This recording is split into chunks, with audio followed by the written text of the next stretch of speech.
pourquoi tu t'es inscrit en Azubi Bac Pro? Tu me disais que c'était un choix. Ben, parce que j'ai envie de travailler mon allemand et parce que c'est notre expérience de travailler en Allemagne qu'en France. C'est-à-dire que il n'y aurait pas eu Azubi Bac Pro, tu ne serais pas venu en lycée professionnel? Ouais, un peu. C'est une société qui crée des appareils de laboratoire, tout ce qui est remueur, pompeur, etc. pour les machines, enfin pour ce qui est de laboratoire. Et ils font aussi des turbines pour les mini-hélicos qu'on peut acheter au magasin, etc. Mais du coup, ce que nous on crée, les composants, c'est ce qui est électronique et ce qui fait l'électricité dans les machines.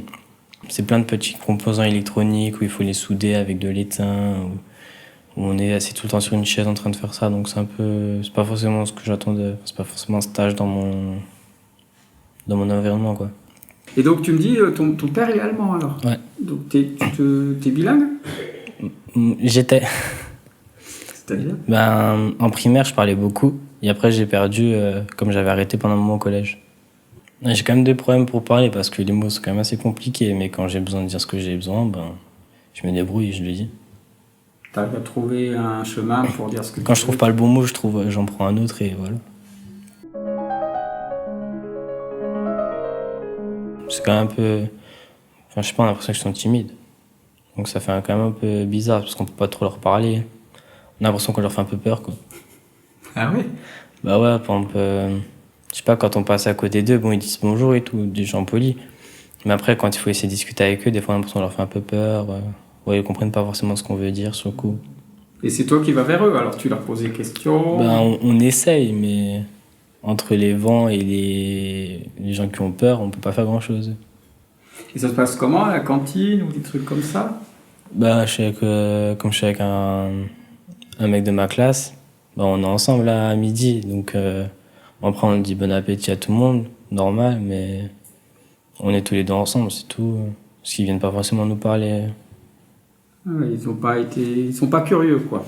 Il y avait une dame qui est venue nous demander ce qu'on faisait, mais genre, c'était une fois à la pause, quand on était réunis à l'atelier. On nous demandait dans quoi est-ce qu'on était, ce qu'on faisait. Donc on a dû lui expliquer notre formation, etc. Mais c'était la seule dame qui a posé des questions. Alors ça s'est fini comment, ce stage? Bah, à la fin, c'était plutôt bien parce que j'ai fait beaucoup plus de trucs à la fin. Et au niveau des gens dans l'entreprise, ben déjà les gens ils me regardaient autrement. Donc en allemand, j'ai aussi mieux appris, donc je parlais plus allemand qu'au début, donc j'avais moins de problèmes à parler aux gens. Et les gens ils avaient moins de problèmes aussi à venir me parler puisqu'ils voyaient que je commençais à comprendre, que je prenais l'habitude de l'entreprise. Et je faisais de plus en plus de choses. Bon, j'ai passé des journées à faire du limage, mais c'était de plus en plus des choses qui pouvaient me servir ce que je faisais en fin de compte. Comment t'as fait pour être le plus à l'aise possible? Comment c'est venu? Ben, je sais pas, c'est à force d'écouter les gens. C'est comme quand on est bébé, qu'on apprend le français, on est baigné dans la langue, donc à force d'entendre, on répète, etc. On commence à comprendre les mots. Et voilà, ben, à force d'être avec eux, qui parlaient allemand et qui me montraient les trucs, qui m'expliquaient, ben, j'ai commencé à retenir les mots et c'est comme ça. Ils sont plutôt dans l'humour, par contre, chez eux, c'est plutôt il y a pas mal de jeux de mots qu'ils font sur un peu tout. Genre, je sais pas, moi, quand je suis en pause, je mange mon sandwich et je revenais à l'atelier. Donc ma pause n'était pas forcément complètement utilisée. Donc quand je revenais, il y avait des gens qui étaient entre eux en train de faire des blagues, etc.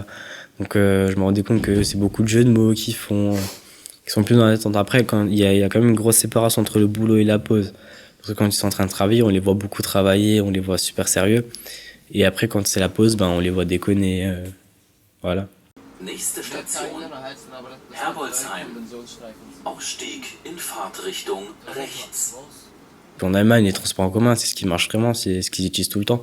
Ils sont presque tout le temps pleins. Enfin, dès qu'il y a un bus, il y a un bus presque toutes les 10 minutes pour certaines choses. En France, des fois, il y en a moins, il y a des intervalles plus larges. Mais du coup, en France, il y a certains trucs qu'on n'a pas en Allemagne, et voilà.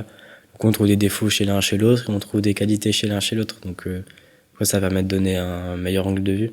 Parce que ça montre plutôt, on se dit, ouais, la vie quotidienne en Allemagne, elle peut être bien. Après, on se dit, ouais, mais en France, il y a ci, après en Allemagne, il y a ça. Donc, ça peut me donner à chaque fois des angles de vue différents. Et alors, le bilan, c'est quoi? Il faut être entre les deux. Il faut être frontalier. Parce qu'on se rend compte qu'en France, certaines choses sont moins chères. Et qu'en Allemagne, Par exemple, il y a le salaire qui est bien, il y a certaines choses qui sont aussi moins chères en Allemagne. Du coup, le fait qu'on soit frontalier, ça me donne plus de perspectives. On peut se dire, ouais, on va travailler en France, ouais, on va travailler en Allemagne, on va faire ci, on va aller faire les courses en France, en Allemagne, pour plein de trucs on peut changer. On est en Alsace, on est à côté, on peut en profiter, sachant que les Allemands, ils aiment, entre guillemets, ils nous aiment bien parce qu'il y en a certains qui nous ont dit comme quoi ils aimaient bien certains Français parce qu'ils travaillaient, etc. Il y a certaines personnes qui nous ont dit dans l'entreprise comme quoi ils trouvaient ça cool, des apprentis français. Du coup, on se dit, ouais, nous, on juge certains Allemands par rapport à certains trucs, mais en fin de compte, certains, ils nous trouvent bien. Donc voilà, on se dit que c'est plus une chance et il faudrait arrêter de critiquer et en profiter que parler, quoi.